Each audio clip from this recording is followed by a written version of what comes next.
So friends, welcome to the third unit, that is the solid state devices.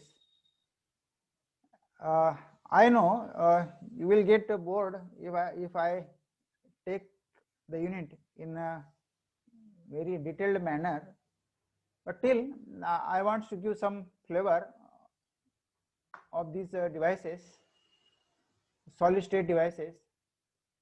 You should know what are the solid state devices, why they are called as the solid state devices, and so on. So the outline of the presentation of today's lecture will be like this. So first we will see what are the solid state devices. We will move very quickly about these points. So what are the solid state devices? Remember, this is the third unit, and the third unit is on the solid state devices. So what are the solid state devices? This we have to learn in this presentation. Then we have to learn three devices: UJT, FET, and SCR. So these are the three important devices we have to learn today. These devices we have to learn with regards to their symbol, their construction, their working, and their characteristics. So UJT, FET, SCR, their symbols, construction, working, and characteristics we have to learn in these lectures, and then their applications. So 5 points related with the UJT, FET, and SCR we have to learn. So quickly we will see what are the solid state devices. So the term solid state is used because the flow of electric current occurs in a crystalline solids. So because in all the electronic devices we use the semiconducting materials, silicon and germanium, and these materials are crystalline in nature, and therefore we study the flow of current, electric current in these crystalline solid materials, and therefore they are called as solid state devices. So in semiconductors, we know current is made up of electrons or holes, and these electrons and holes moves within a crystalline solids, for example silicon or germanium. So this solid state technology is basically based on a transistor which was invented by John Barden and others in 1948. So this transistor is a very important device in the electronics, and it was invented by John Barden in 1948. So these solid state devices are now has replaced old vacuum tubes devices in which flow of current is due to the gas particles. So in the early days or in the old days, these electronic devices were of vacuum tubes. Vacuum tubes were the electronic devices, and the flow of current was due to the gas particles in that devices. And these vacuum tubes were very bulky. They consume a very large power, and therefore they are not used widely. But these solid state devices has replaced all these vacuum tubes, and therefore the power requirements of the device has been reduced considerably. So these solid state devices has no moving parts. They do not move because the only electron and holes moves inside the solid state crystalline materials. Therefore these devices has no moving parts, and therefore there is no question of tearing and wearing of the devices. Due to solid state devices, miniaturization of electronic circuit is possible. Many components can be fabricated on a single chip called integrated circuit. त्याला आपण IC म्हणतो. Solid state devices मुळे काय झालं आपल्याला की जे electronic circuit आहे त्याची साईज जी आहे it become smaller and smaller. Miniaturization of electronic circuits is possible. म्हणजे आपल्याला एकदम स्मॉल साईज मध्ये जे आपल्याला इलेक्ट्रॉनिक सर्किट्स डिझाईन करता यायला लागले, आणि आपल्याला माहिती आहे we can many components can be fabricated on a single chip, आणि त्याला आपण म्हणतो integrated circuits. So we will take this review very quickly. Why these solid state devices we are interested? Because these solid state devices has a better performance, they requires a low power, and their cost is very low, and they are more reliable. So these are the advantages associated with the solid state devices. So better performance, low power requirement, low cost, and more reliability. These are the advantages related with the solid state devices, and that's why we prefer the solid state devices. Now before learning these solid state devices, we should know what are the semiconductors, then what is doping, then types of semiconductors, p and n type semiconductors, what is p-n junction, and formation of depletion layer, form Hello. and reverse biasing of the p-n junction. So these are the basic sir चॅप्टरचं name काय आहे? solid state devices. Hello. Solid state devices. तर पण आपण electronic second शिकतोय ना, हो तर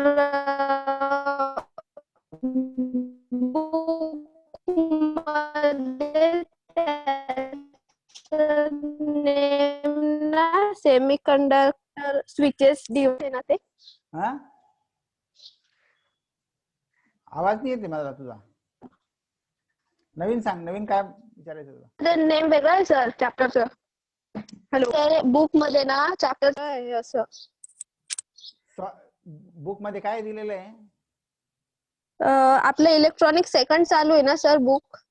हा इलेक्ट्रॉनिक सेकंड. हा मग त्याच्यात थर्ड चॅप्टर आहे सेमी कंडक्टर स्विचिंग डिव्हाइसेस. हा स्विचिंग डिव्हाइसेस किंवा solid state devices, one and the same thing. हा ठीक आहे sir.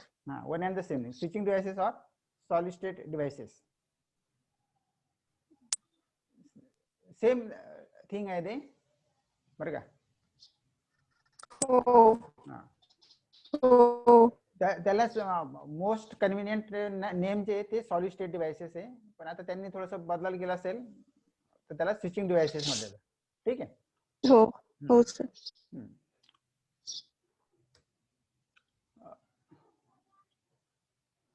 So before to learn these devices, we should know these basic things. We will quickly move forward. नंतर आपल्याला या डिव्हाइसेसच्या IV characteristics आपल्याला माहित पाहिजे, आणि दी कॅरेक्टरिस्टिक्स कशावर डिपेंड होतात ते पण आपल्याला माहित पाहिजे. This is not important from the examination point of view. फक्त I am giving just idea. The same p-n junction produces the different types of devices. How? Remember, माझे प्रत्येक वाक्याला काहीतरी महत्व असतं. तुम्ही केअरफुली बघा. The same p-n junction produces different types of devices. How it is possible? आता आपण बघितलं की सेम p-n जंक्शन मध्ये आपल्याला डायोड पण बनवता येतो, आपल्याला लाईट एमिटिंग डायोड बनवता येतो, सोलर सेल आपण p-n जंक्शन म्हणतो, ट्रान्झिस्टर मध्ये p-n जंक्शन आहे, ऑल डिव्हाइसेस मध्ये काय आहेत p-n junction. So same p-n junction produces different types of devices, आणि it depends upon the terminal characteristics किंवा transient characteristics. It also depends upon the material parameters. कोणतं material तुम्ही वापरलेलं आहे, किती ड्रॉपिंग लेवल तुम्ही वापरलेली आहे, नंतर एनर्जी गॅप किती आहे, मोबिलिटी, लाईफ टाइम, नंतर डायरेक्टरी कॉन्स्टंट त्या मटेरियलचा काय आहे, नंतर तुमचं रूम टेम्परेचर किती आहे, इल्युमिनेशन किती आहे, या सगळ्या फॅक्टर्सवर ते p-n जंक्शनच्या डिव्हाइसचं ऑपरेशन डिपेंड्स करतं. So same p-n junction produces different types of devices. This is elaborated here.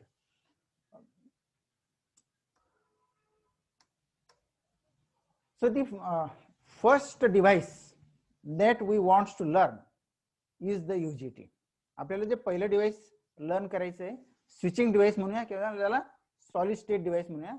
It is the UJT, uni junction transistor. U for uni, J for junction, and T for transistor.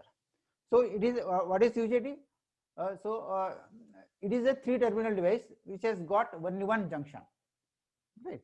Uni junction, कारण त्याच्या नावामध्येच आहे तिथे, it has got only one junction, hence it is called as the uni junction transistor. So this device has got only one junction. So its name implies that it is characterized by a single p-n junction. आपल्याला पाहिजे की त्या ठिकाणी एकच p-n junction, UJT, uni junction, म्हणजे याच्यामध्ये p-n junction काय, there is a single p-n junction, therefore it is called as the UJT. Now UJT is a 3-terminal silicon diode, म्हणजे त्याला आपण 3-terminal diode पण म्हणू शकतो. We can say it is a 3-terminal diode. 3-terminal diode, कारण डायोडला दोनच terminal असतात. आपण बघितलं की डायोडला 2 टर्मिनल असतात, एनोड आणि कॅथोड. आणि डायोडचं फंक्शन काय, to allow the flow of current in only one direction, to allow the flow of current in only one direction.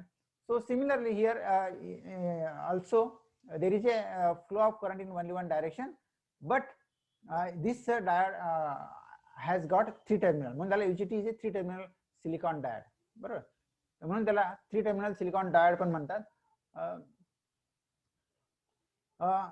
So it is looks like single junction PN junction diode. आपल्याला हा साध्या PN junction diode सारखा आपण दिसतो. आपण बघूया पुढे कसं तो सिंगल पीएन जंक्शन म्हणून काम करतोय. So UJT differs from ordinary diode in that it has 3 leads or 3 terminals. Ordinary diode मध्ये आणि याच्यामध्ये काय फरक आहे? It has got 3 terminals. Ordinary diode has got only 2 terminals. So it also looks like the field effect transistor, the junction field effect transistor. आपण पुढच्या part मध्ये बघणार आहे की so UJT differs from that it has no ability to amplify. So most important thing here या ठिकाणी फक्त तुम्ही लक्षात काय ठेवायचं, what is UJT? It is a 3-terminal device which has got only one junction. म्हणून त्याला UJT म्हणतात, युनि जंक्शन ट्रान्झिस्टर. तर ऑब्जेक्टिव्ह मध्ये विचारलं जातं की how many junctions are there in a UJT. So तो UJT has got only one junction. And so it has got only one junction. It differs from field effect transistor that the field effect transistor has the ability to amplify, but this transistor do not have a ability to amplify. हा महत्त्वाचा फरक आहे की हा amplifier म्हणून आपण उपयोगात आणत नाही. जसं ट्रान्झिस्टर जो आहे आपला ऑर्डिनरी ट्रान्झिस्टर आपण एम्प्लिफायर म्हणून उपयोगात आणतो, फील्ड इफेक्ट ट्रान्झिस्टर आपण एम्प्लिफायर म्हणून उपयोगात आणतो, परंतु हा uni junction transistor it is not used as an amplifier.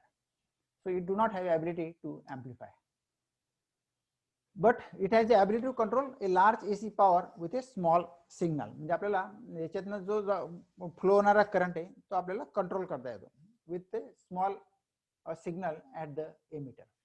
So here this is the what is UJT. It also exhibits negative resistance characteristics that makes it useful in oscillatory circuit. ही आपण आपल्या पुढच्या slides मध्ये बघणार आहे की त्याच्या ज्या characteristics आहेत त्याच्यामध्ये आपल्याला असं दिसेल की it has a negative resistance region. Negative resistance region मुळे या डिव्हाइसला थोडंसं महत्त्व प्राप्त होतं. So symbol and construction of this device. आता या फिगर्स मध्ये बघा, look into this figures. So this is the symbol of uni junction transistor. बघा हा सिम्बॉल आहे. तर हा B1 आणि B2. तर B1 is the base 1 and B2 is the base 2. आणि एक सेंटरला एक एरो दाखवलेला आहे. तो एरो बघा कुठे झुकलेला आहे, तर इट इज द एमिटर, त्याला म्हणतात emitter. So this symbol consist of 3 terminals, base B1, base B2 and emitter E. Now how UJT is constructed. आता UJT कसा कन्स्ट्रक्ट होतो? So it consist of N type silicon bar. हा बघा blue कलरचा जो दिसतोय तो हा N type silicon bar hai. The symbol of UJT is shown in figure. So it has 3 terminals, base 1, base 2 and emitter E. So this UJT is made up of N type silicon bar. आता हा जो UJT it is made up of N type silicon bar. लक्ष द्या, हा जो blue कलरचा आहे हा एक आपण N type silicon bar घेतला, and this silicon bar act as a base and it is lightly doped. It is lightly doped. मग आपण ह्या N टाइप सिलिकॉन बार मध्ये काय केलं, आपण एक P टाइप इम्प्युरिटी इंट्रोड्यूस केली. हा जो रेड कलर दाखवलेला आहे, so P type impurity is introduced at the centre of this silicon bar. So so UJT is made up of N type silicon bar which act as a base, and P type impurity is introduced into the base. या base मध्ये आपण काय केलं, P type impurity introduce केली. So what has happen, त्याच्यामुळे काय झालं की हा P type impurity आपण या ठिकाणी इंट्रोड्यूस केल्यामुळे एक single PN junction is form. हे एक या ठिकाणी PN जंक्शन तयार झालं, बरोबर. आणि PN जंक्शन म्हणजे काय, it is just like A diode. It is just like A diode. So single PN junction, ह्याचे सिंगल PN जंक्शन तयार झालं, त्याला म्हटलं नाव दिलं आपण emitter. So this PN junction has got the property of ordinary diode. आपला ordinary diode ची जी property आहे ती प्रॉपर्टी या PN जंक्शन ची असते. What is the property of the ordinary diode? The property of the ordinary diode is rectification, means to allow the flow of current in only one direction. So this so in how the UJT is constructed, in a N type lightly doped silicon bar, a P type material is introduced. This forms a PN junction, and this PN junction has the properties just like your ordinary diode or conventional diode. Now आता आपल्याला समजा याचं एक equivalent circuit काढायचं की how this circuit will look like. Equivalent circuit आपल्याला याचं काढायचं आहे, एक समकक्ष असं सर्किट आपल्याला काढायचं आहे. तर हा जो सिलिकॉन बार आहे, हा सिलिकॉन बार जरा ब्ल्यू कलरचा जो आहे हा एक प्रकारे रेजिस्टन्स आहे. हा काय एक प्रकारे रेजिस्टन्स. मग आपण सिम्बॉलिकली हा रेजिस्टन्स दाखवू शकतो, बरोबर. We can show this blue part by a resistance. आणि त्याच्या सेंटरला एक पीएन जंक्शन आहे, म्हणजे एक डायोड आहे, बरोबर. एक डायोड पीएन जंक्शन फॉर्म होते, म्हणजे या ठिकाणी काय तयार झालंय, एक या रेजिस्टन्सला आपण एक डायोड कनेक्ट केलेला आहे, बरोबर. सो सिम्बॉलिकली बघा, आता आपण जो सिलिकॉन बार आहे तो आपण रेजिस्टन्सने दाखवला, पण सेंटरला एक डायोड पीएन जंक्शन आहे, म्हणून या ठिकाणी आपण हा डायोड दाखवला या ठिकाणी सिम्बॉल मध्ये. So this is the equivalent circuit. हे जे सर्किट आहे हे काय झालं, equivalent circuit of the UJT. आता आपण इथे आपण VBB जो आहे हा समजा पॉवर सप्लाय या ठिकाणी जोडलेला आहे फॉर बायजिंग. तर VBB is connected between B1 आणि B2. आता हा B1 आणि B2 हा सिम्बॉलिकली बघा, इथे हा P रिजन आहे, हा N रिजन आहे, हा बेस B2 आहे, हा बेस B1 आहे, बरोबर. नंतर हा एमिटर आहे, P रिजन म्हणजे emitter. P is connected to the low power supply and B1 and B2 is connected to the higher power supply. या ठिकाणी हायर व्होल्टेज ला आपण जोडलेले आहे VBB, बरोबर. So this is called as the biasing voltage. So when emitter is open, समजा आपण एमिटरला, आता हा VBB is the source of biasing connected between B1 and B2. आपण हा B1 आणि हा B2 आहे. हे जे पीएन जंक्शन तयार झालं, हा जो डायोडचा सिम्बॉल दाखवला, it divides this N type bar into 2 regions. तो वरच्या पार्टचा जो रेजिस्टन्स आहे तो RB1 RB2 ने दाखवूया, आणि खालच्या पार्टचा जो रेजिस्टन्स आहे तो RB1 ने दाखवूया. टोटल रेजिस्टन्स जो आहे, total resistance of this N type silicon bar is RB1 plus RB2. हा टोटल रेजिस्टन्स काय RB1 प्लस RB2, परंतु हा पीएन जंक्शन मुळे this resistance is divided into 2 parts, RB1 and RB2, but total resistance is RB1 plus RB2. So when the emitter is open, समजा आपण हे emitter हे open ठेवलं, suppose this emitter is open, तर total resistance from B1 to B2 काय झालं. So it is the simply the resistance of total silicon bar. जर आपण हे टर्मिनल ओपन कन्सिडर केलं तर या सिलिकॉन बारचं जे रेजिस्टन्स आहे तो काय total resistance between B1 and B2. This is known as the interbase resistance RBB. So RBB is equal to काय आला मग RB1 plus RB2. So when this emitter is open, then this N type silicon bar simply act as a resistance, and this total resistance is RB1 plus RB2, and that resistance is called as the interbase resistance RBB. त्याला आपण RBB म्हणतोय.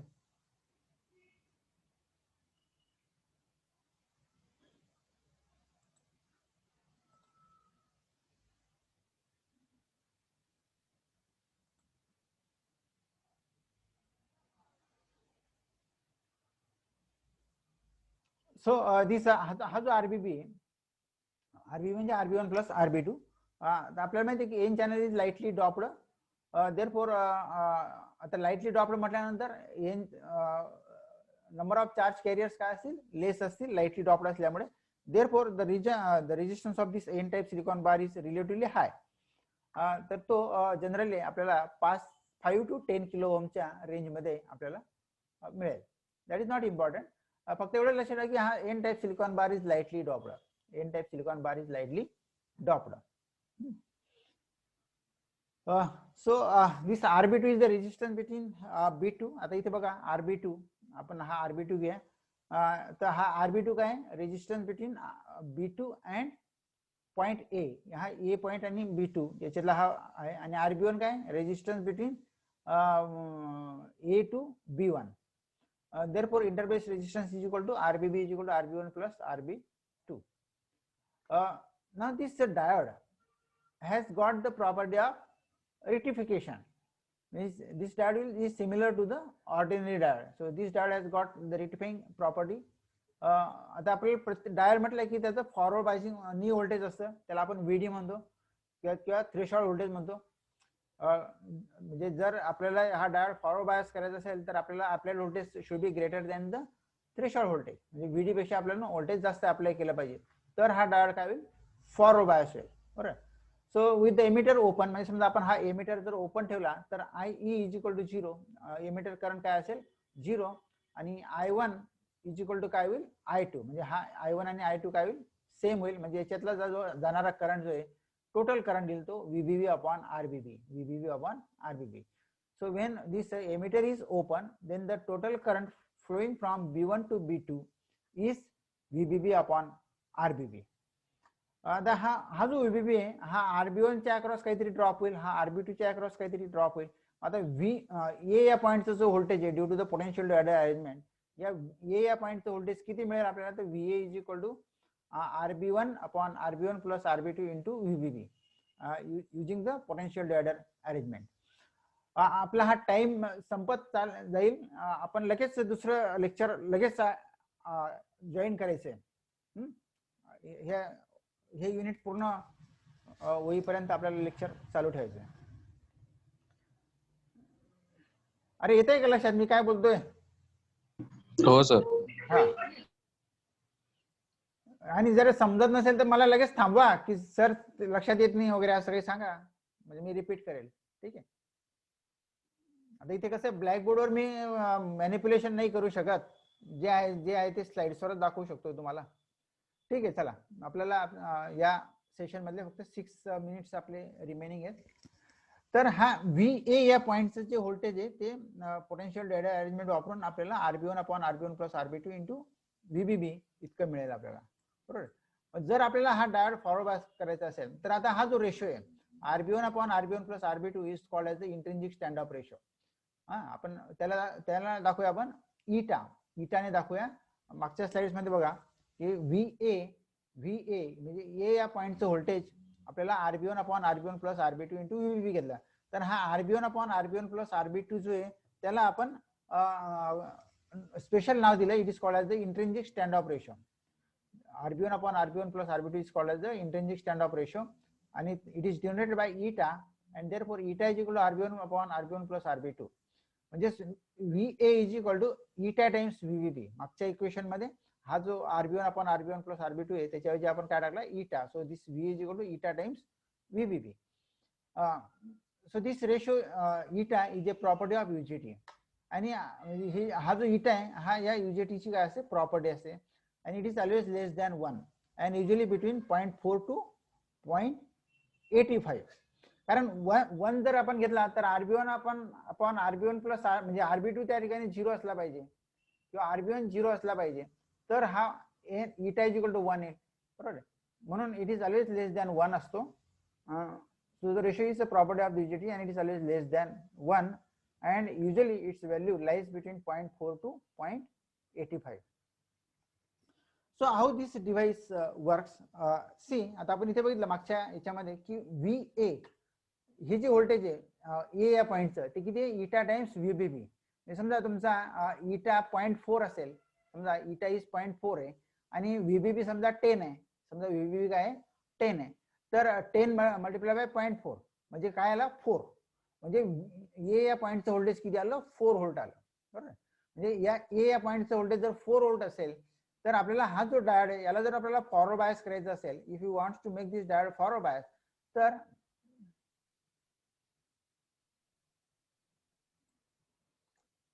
आपल्याला ह्या डायोडचं threshold voltage plus this voltage याच्यापेक्षा जास्त voltage ज्यावेळेला आपण अप्लाय करणार त्यावेळेला हा डायोड काय होईल फॉरवर्ड बायस होईल. बरोबर. so as long as IE is equal to 0 the circuit behaves as a voltage divider arrangement. जोपर्यंत IE इज इक्वल टू 0 असेल, समजा हा IE इज इक्वल टू 0 आहे, तर हा जो हे जे डिव्हाइस आहे हे एक फक्त रेजिस्टिव्ह नेटवर्क म्हणून काम करेल, एक रेजिस्टन्स म्हणून काम करेल. So as long as IE is equal to 0 circuit behaves as a voltage divider. assume that V is gradually increased from 0 using an emitter supply. समजा आपण आता हा VEE आपण हळूहळू वाढवला. बरोबर. तर हा जो डायोड आहे इट रिमेन्स रिव्हर्स बायस, हा रिव्हर्स बायस राहील आणि त्याच्यामुळे याच्यातनं जे करंट आहे ते फक्त simply due to the this resistance या remains reverse bias till V voltage is less than eta times VBB, बरोबर. म्हणजे आता हा डायोड जर आपल्याला फॉरवर्ड बायस करायचा असेल तर आपल्याला याच्या अक्रॉसचं जे व्होल्टेज आहे ते किती पाहिजे, इटा टाइम्स व्हीबीबी पेक्षा जास्त पाहिजे, इटा टाइम्स व्हीबीबी पेक्षा जास्त पाहिजे. So as long as applied voltage is less than eta times VB, no emitter current flows except the leakage current. म्हणजे हा फक्त इथे लिकेज करंट फ्लो होईल. आणि आपण हा जो एमिटर डायोड आहे त्याला काय म्हणतो आपण, it is a reverse bias. Emitter diode is reverse bias, बरोबर. पण व्हेन ज्या वेळेला हे applied voltage is equal to VD plus eta times VB, म्हणजे याचं डायोडचं threshold voltage plus this voltage V voltage याच्यापेक्षा जास्त होईल, then appreciable emitter current will start flowing. म्हणजे त्यावेळेला हे this diode will be forward bias, this diode will be forward bias and the emitter current will start flowing. So the value of V that causes the diode to start conducting is called as the peak point voltage. आता हे जे voltage आहे की ज्या वेळेला हे हा diode when the diode starts conducting, आपल्या व्होल्टेजला जो कंडक्ट व्हायला सुरुवात करेल तर त्या व्होल्टेजला काय म्हणायचं, that voltage is called as the peak voltage, बरोबर. as long as this applied voltage is less than peak voltage. आता peak voltage म्हणजे काय, VD plus eta times VBB, VD plus eta times VBB, म्हणजे VP is equal to VD plus eta times VBB. VD is the threshold voltage of the diode आणि eta times VBB, eta is the intrinsic standoff ratio and VB is the applied voltage. तर this diode is forward bias when this voltage is greater than the peak voltage. So how to look at the characteristics of this diode of the UJT.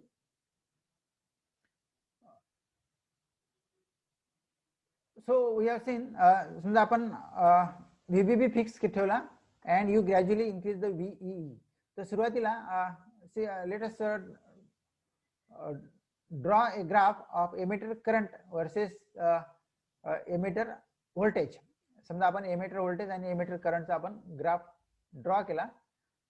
So emitter current सुरुवातीला काय एकदम small आहे, हे बघा emitter current काय सुरुवातीला एकदम small आहे, म्हणजे तुम्ही व्ही जरी अप्लाय केलं फक्त त्याच्या अक्रॉसचं व्होल्टेज वाढत जाईल, पण एमिटर करंट काय निग्लिजिबली स्मॉल.